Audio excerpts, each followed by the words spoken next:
કેમ છો મારા મિત્રો? સમાચાર સવારમાં આપનું સ્વાગત છે। વિડીયોમાં જોડાયેલા નવા દર્શકો ચેનલને સબસ્ક્રાઇબ કરી લો અને જૂના દર્શકો વિડીયોને લાઇક કરી દો। તો ચાલો જોઈએ આજના તાજા અને સૌથી મોટા સમાચાર।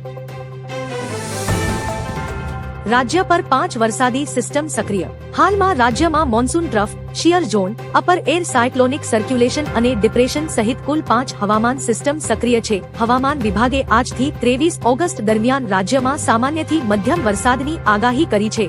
સૌરાષ્ટ્રમાં પણ મધ્યમ વરસાદ પડી શકે છે।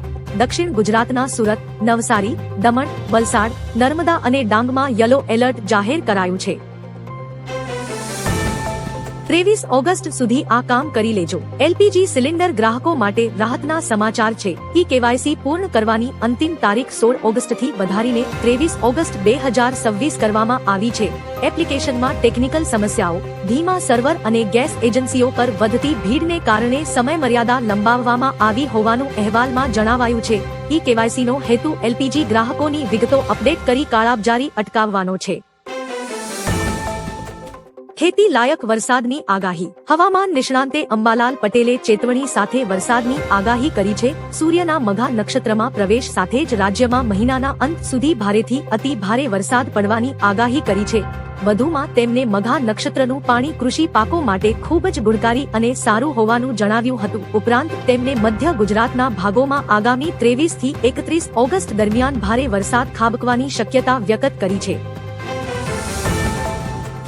ભાજપની નવી રાષ્ટ્રીય ટીમ જાહેર। ભાજપ અધ્યક્ષ નીતિન નબીને સોમવારે નવી રાષ્ટ્રીય ટીમની જાહેરાત કરી છે। વસુંધરા રાજેને રાષ્ટ્રીય ઉપાધ્યક્ષ જ્યારે સ્મૃતિ ઈરાની અને સતીશ પુનિયાને રાષ્ટ્રીય મહાસચિવ બનાવવામાં આવ્યા છે। નવી ટીમમાં કુલ 23 ઉપાધ્યક્ષ અને 8 મહાસચિવ સામેલ છે।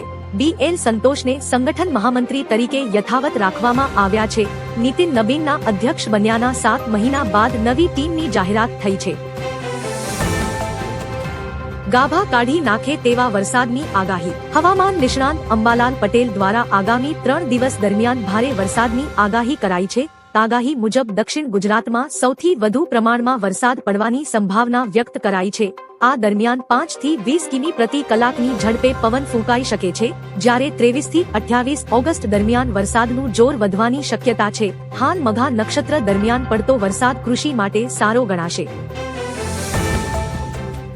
સરદાર સરોવર ડેમ 90% ભરાયો। ગુજરાત રાજ્યની જીવાદોરી સમાન ગણાતા સરદાર સરોવર ડેમની જળ સપાટીમાં સતત વધારો થઈ રહ્યો છે।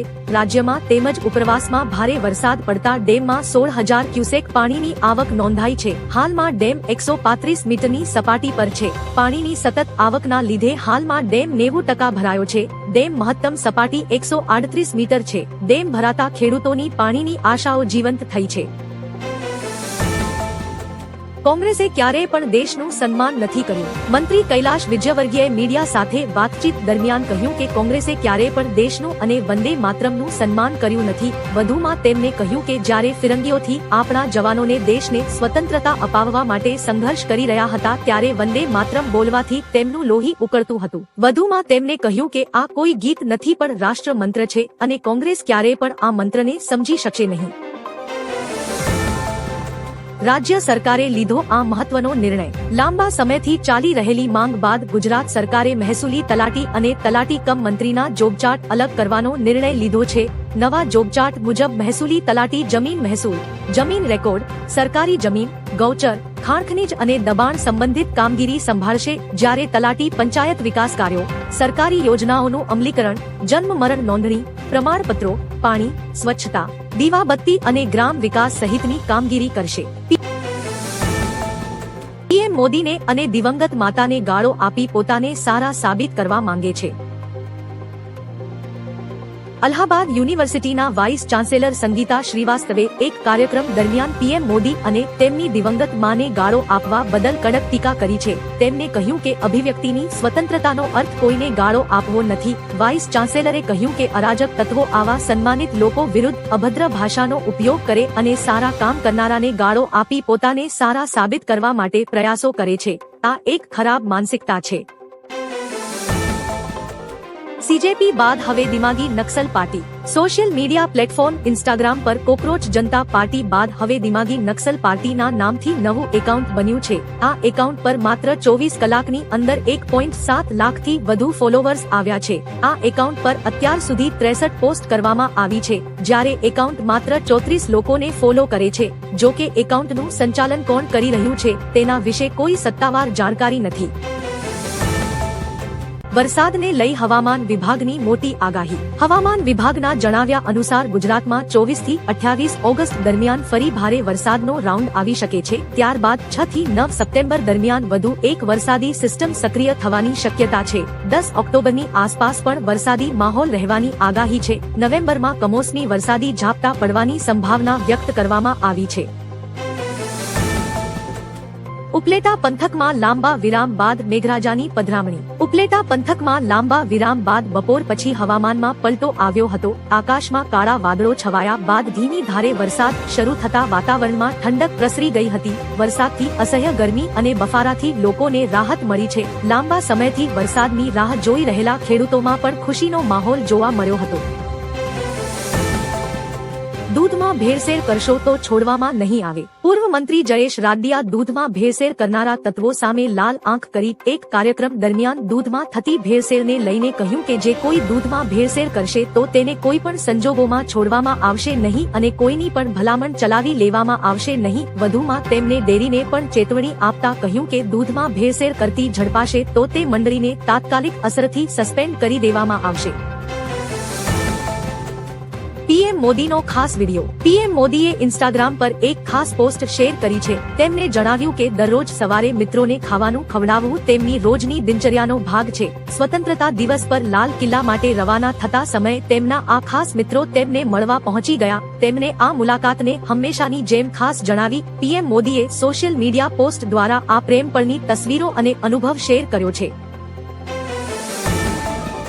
હું ખરાબ લોકો પર બુલડોઝર ફેરવી શકું છું। સ્વતંત્રતા દિવસના કાર્યક્રમમાં કલાકારો સાથે વાતચીત દરમિયાન સીએમ યોગીનો અનોખો અંદાજ જોવા મળ્યો છે। કાર્યક્રમમાં છત્તીસગઢથી આવેલા કલાકારોએ લોક નૃત્યની પ્રસ્તુતિ આપી અને યુપીના કાયદા વ્યવસ્થાના અને બુલડોઝર કાર્યવાહીની જોરદાર વખાણ કર્યા। જે બાદ સીએમ યોગીએ હસતા હસતા કહ્યું કે તમે ગઈ શકો છો તો ગીત ગાઓ છો, હું ગઈ શકતો નથી તો ખરાબ લોકો પર બુલડોઝર ચલાવું છું। ત્યારબાદ કાર્યક્રમમાં તાળીઓનો ગડગડાટ શરૂ થયો। હોકીમાં ભારતીય ટીમનો ધમાકો। ભારતના સ્વતંત્રતા દિવસના ખાસ અવસર પર દેશને રમતગમતના મેદાનથી એક ગિફ્ટ મળી છે। ભારતીય હોકી ટીમે પુરુષ હોકી વર્લ્ડ કપમાં તેની સફરની શરૂઆત ધમાકેદાર જીત સાથે કરી છે। ભારતે વેલ્સને 3-1 થી હરાવી વિજયી શરૂઆત કરી છે। હવે ભારતીય ટીમનો આગામી મુકાબલો સોમવારે ઇંગ્લેન્ડ સામે થશે। આ મુકાબલાને જીત્યા બાદ ભારતીય ટીમ વધતા મનોબળ સાથે આગામી મેચમાં ઉતરશે।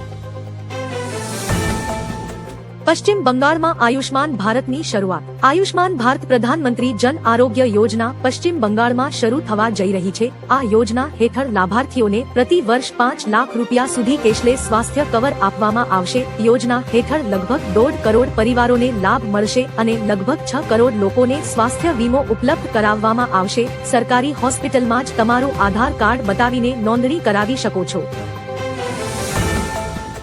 सोनिया गांधी विरुद्ध फरियाद दाखल। भाजपना नेताओए कर्नाटकना बेंगलुरुना उर्वा पोलीस स्टेशन में कांग्रेस नेता सोनिया गांधी विरुद्ध औपचारिक फरियाद नोंधावी छे। स्वतंत्रता दिवस पर कांग्रेस मुख्यालय में राष्ट्रगीत वंदे मातरम गाती वखते तेमना वर्तन अंगे थयेला विवादने पगले आ फरियाद करवामां आवी छे। भाजप नेता विकास पुट्टुरे जणाव्युं हतुं के कांग्रेस पार्टी हमेशा वंदे मातरमनो विरोध करती रही छे। गुजरात पर વધુ એક સિસ્ટમ સક્રિય થતા ભારે વરસાદની આગાહી। ગુજરાત નજીક નોર્થ સાઉથ ટ્રફ સક્રિય હોવાથી રાજ્યમાં વરસાદી માહોલ યથાવત રહેવાની શક્યતા છે। 15 ઓગસ્ટે તાપી, નવસારી, વલસાડ અને ડાંગમાં ભારે વરસાદની આગાહી છે, જ્યારે અન્ય વિસ્તારોમાં હળવાથી મધ્યમ વરસાદ પડી શકે છે। દક્ષિણ પશ્ચિમ ચોમાસું સક્રિય હોવાથી વરસાદની શક્યતા છે। ઉપરાંત 15 થી 18 ઓગસ્ટ દરમિયાન ગુજરાતના દરિયાકાંઠે ભારે પવન ફૂંકાવાની શક્યતા છે। લાલ કિલ્લા પરથી પીએમ મોદીનું સંબોધન. રાષ્ટ્ર નવા સંકલ્પો સાથે આગળ વધી રહ્યું છે. તિરંગો આજે દરેક ઘર અને હૃદયમાં છે. સ્વાતંત્ર્ય સેનાનીઓ અને મહાન સપૂતોને નમન. લાલ કિલ્લા પરથી વંદે માતરમનો ગુંજાર. પૂર અને ભૂસ્ખલનથી અસરગ્રસ્ત પરિવારો સાથે સરકાર ઊભી છે. દેશવાસીઓએ નાના નહીં મોટા સપના જોવા જોઈએ. મોટા સપના દૃષ્ટિકોણને વિસ્તૃત કરે છે. મક્કમ સંકલ્પ હોય તો સફળતાનો માર્ગ મળે છે. અંબાલાલ પટેલ તારીખ સાથે કરી ભયાનક આગાહી. હવામાન નિષ્ણાત અંબાલાલ પટેલના જણાવ્યા અનુસાર ગુજરાતમાં 24 થી 28 ઓગસ્ટ દરમિયાન ફરી ભારે વરસાદનો રાઉન્ડ આવી શકે છે. ત્યારબાદ 6 થી 9 સપ્ટેમ્બર દરમિયાન વધુ એક વરસાદી સિસ્ટમ સક્રિય થવાની શક્યતા છે. 10 ઓક્ટોબરની આસપાસ પણ વરસાદી માહોલ રહેવાની આગાહી છે. નવેમ્બરમાં કમોસમી વરસાદી ઝાપટા પડવાની સંભાવના વ્યક્ત કરવામાં આવી છે.